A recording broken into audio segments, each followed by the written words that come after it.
तो कहानी की शुरुआत में बेलगोरा नाम की एक जगह को दिखाया जाता है और यहाँ पर कुछ आदमी एक सिपाही के पीछे लगे होते हैं और इसका नाम एलियोशा था और वहाँ पर उसकी क्वीन भी आ जाती है और यहाँ पर वो एलियोशा से किसी तलवार के बारे में पूछने लगती है। लेकिन यहाँ पर एलियोशा जब उसे मना कर देता है तो उसे इसके बदले में पत्थर का बना देती है। अब ऐसा देखकर उसके साथी भागने लगता है जिसकी वजह से वो भागते हुए जाकर पानी में गिर जाता है और वहाँ जब वो नीचे जाकर गिरता है तो वहाँ पर उसे बहुत ज्यादा पत्थर में लोग दिखाई देते हैं। मतलब यहाँ पर इन्हें पता चलता है कि इस क्वीन ने हजारों लोगों को यहाँ पर पत्थर का बनाकर फेंक दिया है। इसके बाद दूसरी तरफ हमें इवान नाम के एक आदमी को दिखाया जाता है जहाँ पर हम जान पाते हैं कि ये एक जादूगर होता है और यहाँ पर ये बचपन में ही अपनी फैमिली से बिछड़ गया था। अब यहाँ पर हम देखते हैं कि इवान अपने लोगों को जादू का शो दिखाता है जिससे कि उसका खर्चा चल पाता है। इसके बाद ये शो करके अपने घर जाने लगता है। तभी रास्ते में उसे एक बूढ़ी औरत मिलती है और उससे कहती है कि बहुत जल्द तुम इस दुनिया से और कहीं दुनिया में जाने वाले हो। लेकिन यहाँ पर इवान उसकी बातों पर ज्यादा ध्यान नहीं देता है और वो वापस अपने घर आ जाता है। और यहाँ पर हम देखते हैं कि इसके घर पे कोई नहीं बल्कि सिर्फ एक मैड होती है। अब इसके बाद हम देखते हैं कि अगले दिन ये किसी लड़की के घर पे जाता है जिसने इसे किसी टोटके के लिए बुलाया होता है। अब यहाँ पर ये बताता है कि तुम्हारे घर पर किसी काली शक्ति का साया है और इसी वजह से तुम्हारा हस्बैंड तुम्हें धोखा दे रहा है। जिसके बाद इवान यहाँ पर एक टोटका करता है जिसके बदले में वो इस लड़की से बहुत सारे पैसे लेता है। अब इसके बाद हम देखते हैं कि इवान को एक डॉक्टर बुलाती है। यहाँ पर ये बताती है कि यहाँ पर एक लड़का है जो कि बहुत लंबे समय से कोमा में है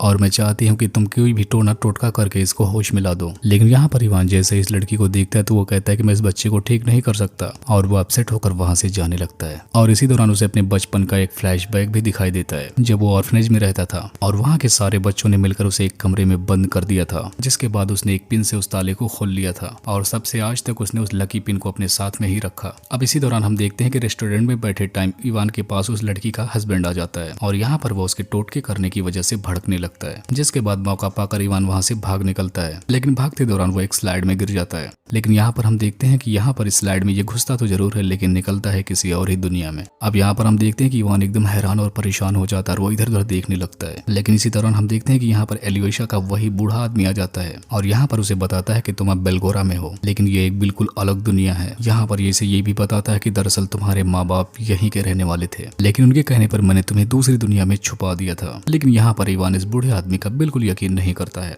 लेकिन तभी बूढ़ा आदमी यहाँ पर एक जादू करने लगता है और यहाँ इवान के पीछे एक पूंछ आ जाती है जिसे देखकर इवान बिल्कुल हैरान हो जाता है। अब यहाँ पर वो बूढ़ा आदमी इवान को एक रिंग भी देता है और वो कहता है कि तुम्हें इस जगह को बचाना होगा। और यहाँ पर अब वो बूढ़ा आदमी इवान को कुछ और बता पाता इससे पहले उसके सीने में आकर एक तीर घुस जाता है और तीर लग जाने की वजह से उसकी वहीं पर मौत हो जाती है। अब इसके बाद हम देखते हैं कि कुछ सिपाही आते हैं जो कि इवान को पकड़ लेते हैं और उसे ले जाकर किंग डुबर्नियो के सामने पेश करते हैं। लेकिन यहाँ पर ये राजा इवान के हाथों की रिंग देखकर उसे आजाद कर देता है और वो कहता है कि तुम तो मेरे भाई हो जो कि कहीं पर खो गए थे। इसके बाद वो उन्हें सबसे इंट्रोड्यूस कराता है जिसके बाद वो उसे क्वीन से भी मिलवाता है। अब यहाँ पर हम देखते हैं कि क्वीन उसे महल घुमाने के लिए लेकर जाती है लेकिन उसे धोखे से एक कैद खाने में डाल देती है। अब इसके बाद हम देखते हैं कि जेल में इवान एक कोशी नाम के आदमी से मिलता है और इस आदमी की पूरी बॉडी को काट काट कर अलग अलग जगह पर रख दिया गया था। अब यहाँ पर कोशी इवान से कहता है कि मुझे अच्छे से पता है तुम कौन हो। अब यहाँ पर इवान जब उससे पूछता है तो वो बताता है कि तुम अलीशा के बेटे हो, इसी वजह से तुम्हें यहाँ पर कैद कर दिया गया है। अब इसी दौरान हम देखते हैं कि गार्ड्स वहाँ पर एक और कैदी को लेकर आते हैं जो की एक चुड़ैल होती है। तब यहाँ पर इवान कोशी से पूछता है कि मुझे अपनी दुनिया में जाने का रास्ता बता दो। तब यहाँ पर कोशी बताता है कि तुम एक जादुई तलवार की मदद से ही सिर्फ इस दुनिया से दूसरी दुनिया में आ जा सकते हो और उस तलवार को सिर्फ अलीशा का बेटा ही उठा सकता है। और इसके साथ साथ वो ये भी बताता है कि इस तलवार को उठाने वाला इंसान अमर हो जाएगा। यहाँ पर ये बताता है कि मैंने भी उस तलवार को एक बार उठाया था जिसके बाद इन गार्ड्स ने मुझे यहाँ पर डाल दिया है। अब इसी दौरान हम देखते हैं कि जब सारे लोग सो रहे होते हैं तभी वहाँ पर नैल्सी नाम की एक लड़की आती है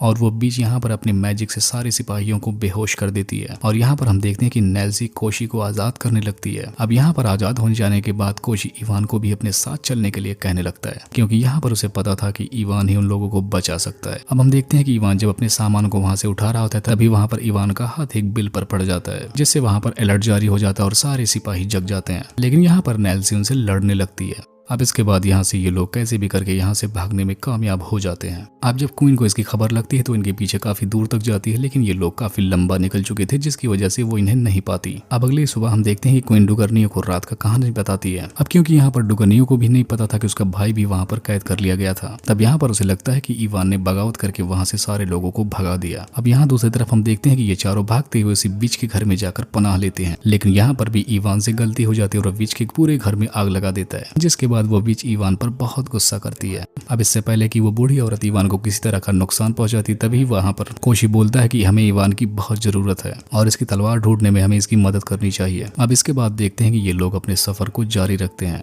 और इसके साथ साथ इवान इस जगह को बहुत अच्छे से एक्सप्लोर कर रहा होता है क्योंकि ये जगह उसे बहुत पसंद आती है। इसके बाद वो एक लेक पर पहुंचते हैं जहां पर उन्हें प्रोटेक्टर वार्डनी से कुछ इन्फॉर्मेशन लेनी होती है। तो यहाँ पर नैन्सी उसे अपनी अदाएं दिखाकर इम्प्रेस करने की कोशिश करती है ताकि उसके मुंह से कुछ भी उगलवा सके, लेकिन जब उसे पता चलता है कि वो एक फ्रॉग क्रिएचर है तब वो डर के मारे वहां से भागने लगती है। इसके बाद हम देखते हैं कि विच खुद को जादू की मदद से एक खूबसूरत लड़की में बदल लेती है और यहाँ पर वो वार्डनी को इम्प्रेस भी कर लेती है, जिसके बाद वार्डनी इनकी मदद करने के लिए मान जाता है। थोड़ी देर बाद हम देखते हैं कि वो क्वीन भी यहाँ पर आ जाती है और उसे यहाँ पर इसके साथ साथ ये भी पता चल जाता है कि वार्डनी भी इनकी मदद कर रहा है, जिसके बाद वो इस मैसेज को किंग के पास भेज देती है। अब वहाँ से निकलने के बाद ये लोग एक नदी के पास पहुंच जाते हैं। अब यहाँ पर कोशी बॉटनी से मछलियों को कंट्रोल करने के लिए कहता है और यहाँ पर बॉटनी उन्हें कंट्रोल करने का ट्राई भी करता है, लेकिन यहाँ की मछलियाँ काफी कमीनी होती हैं जो कि वार्डनी को ही डराकर वहाँ से भगा देती हैं। अब इसी बीच नैन्सी और कोशी की बहस हो जाती है, जिसके बाद गुस्सा होकर नैन्सी वहाँ से जाने लगती है।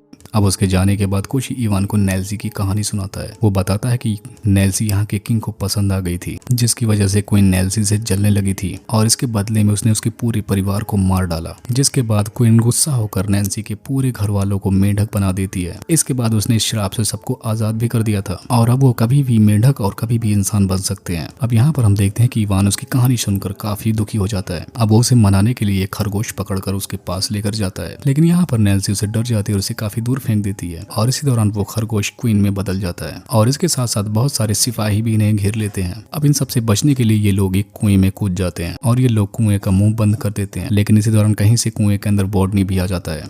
इसके बाद अब वार्डनी इनकी भागने में मदद करता है और खुद को क्वीन का मुकाबला करने के लिए वहीं पर रोक लेता है। अब इसके बाद हम देखते हैं कि क्वीन जब वहां पर आती है तो उसने जादू की मदद से उसको मार देती है। अब हम देखते हैं कि ये लोग यहाँ से बाहर तो निकल आते हैं, लेकिन इवान अपनी दुनिया में अभी भी वापस जाना चाहता था। अब ये बात नैन्सी को उदास कर देती है क्योंकि यहाँ पर वो इवान को काफी पसंद करने लगी थी। अब हम देखते हैं कि ये लोग जब अगली सुबह सोकर उठते हैं तभी यहाँ पर क्वीन इनके सामने आती है और वो इन सबको पकड़ लेती है, लेकिन यहाँ पर नैन्सी इनसे लड़ने लगती है, लेकिन वो लड़ाई करते वक्त नीचे गिर जाती है। लेकिन जब वो नीचे गिर रही होती है इसी दौरान वो खुद को एक मेंढक में बदल लेती है, जिसकी वजह से उसकी जान बच जाती है। अब ऊपर हम देखते हैं कि क्वीन इन सारे लोगों को बंदी बना चुकी थी और वो इवान को अपने साथ ले जाने लगती है, लेकिन इसी दौरान रास्ते में मौका पाकर इवान यहाँ से भाग निकलता है। इसके बाद वो एक अजीब जगह पर पहुंच जाता है जहाँ पर वो देखता है कि जमीन में चारों तरफ सिर्फ तलवारें ही तलवारें धसी हैं और इसी दौरान हम देखते हैं कि क्वीन भी इसके पीछे यहाँ पर आ जाती है और इवान पर हमला करने लगती है और यहाँ पर इवान खुद को बचाने की बहुत सारी कोशिश करता है और इसी बीच उसके हाथ में वही जादुई तलवार आ जाती है जिसका जिक्र हमने शुरू में सुना था, लेकिन वो तलवार इवान के हाथ में आते ही बहुत तेजी के साथ चमकने लगती है और यहाँ पर अब हम देख पाते हैं कि इवान इस तलवार की मदद से क्वीन को आसानी से हरा देता है। अब इन सब के बाद उस तलवार को कोशी के हवाले कर देता है। अब इसी दौरान हम देखते हैं कि यहाँ पर किंग आ जाते हैं, जिसके बाद यहाँ पर कोशी भी पलट जाता है और वो राजा के साथ तलवार का सौदा कर लेता है और वो भी सिर्फ एक पत्थर के लिए। दरअसल यहाँ पर हम जान पाते हैं कि ये सारा प्लान किंग का ही होता है, क्योंकि वो जादुई तलवार से वो खुद को पत्थर से अमर बनाना चाहता था, जिसकी वजह से वो कोशी को भी धोखा देता है। लेकिन इसी दौरान वो जैसे ही अपने मकसद में कामयाब हो जाता है अचानक से नैन्सी उस पर हमला कर देती है और तलवार उसके हाथ से छूटकर नीचे गिर जाती है। अब इसके बाद उस तलवार को इवान अपने हाथ में उठा लेता है।